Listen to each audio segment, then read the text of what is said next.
The people who come to ACS want to learn more.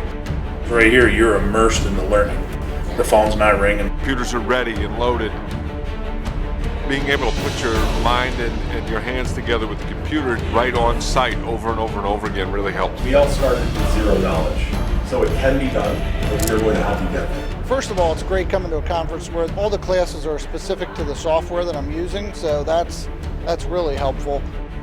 Being able to attend and pick the classes and jump out of one and jump into it and add another one, the information you get here is invaluable. I think the instructor is really awesome. Brian Kiefer, loved his class yesterday. He showed me elements and tidbits that I can work with, that I do not have to leave the grid. So literally I was doing things the hard way.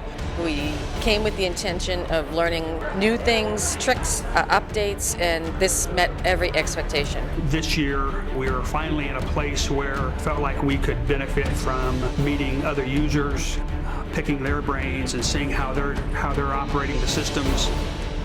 We got a lot on just communication with other districts, how they're doing things, to how we do things.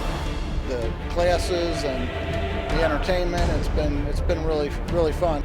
I am so happy that we came here. It's the first conference I've been to that have had that level of people come and talk to us. I've got a notebook here of things I'm going to take back and implement. Guess what? That notebook's about half full, and we still have tomorrow yet. Great stuff.